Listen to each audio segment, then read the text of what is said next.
តិចតិចក្រៅបងអួយភ្លើងទីក្រុងភ្លឺស្រងាត់ខ្ញុំនៅជុំបាជាមួយកែវស្រាស្ងប់ស្ងាត់មនុស្សជុំវិញចាប់តាមចេញនៅសល់តែសំឡេងភ្លេងនឹងបេះដូងខ្ញុំដែលឈឺដែលមិនអាចនិយាយចេញបានខ្ញុំលើកកែវស្រាមើលវាដូចជាមិត្តអ្នកស្ងៀម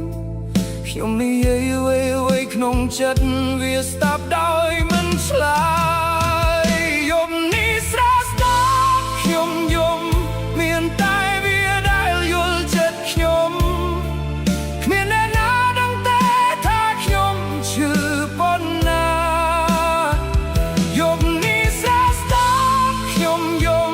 ទឹកភ្នែកស្រក់ក្នុងកែវស្រាព្រោះមនុស្សដែលខ្ញុំស្រឡាញ់មិននៅក្បែរខ្ញុំទៀតរាល់ដំណក់ស្រាដែលខ្ញុំផឹក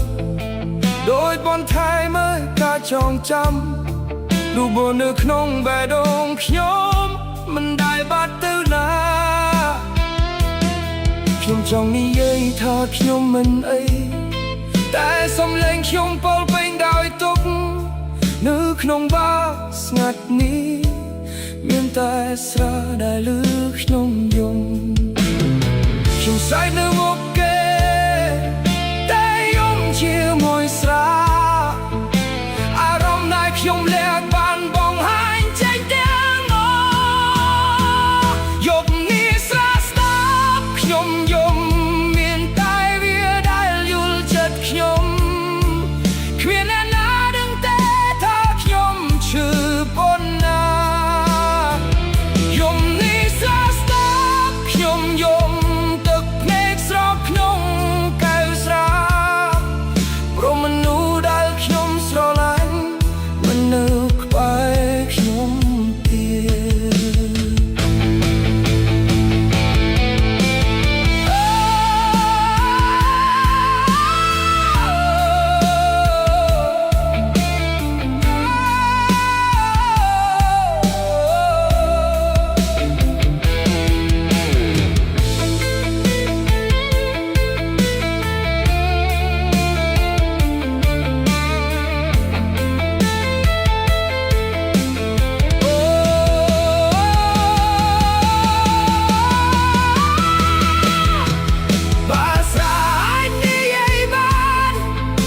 ប្រហែលនឹងប្រកខ្ញុំហើយជប់ខ្ញុំលែងនឹកអូនតែខ្ញុំមិនអាចធ្វើបានយំនេះស្រស់ស្អាតខ្ញុំយំមិនមែនស្រាដែលឈឺទេតែបេះដូងខ្ញុំ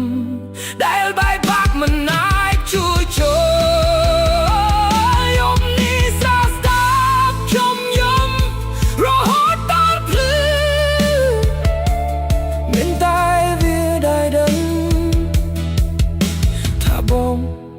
ស្រឡាញ់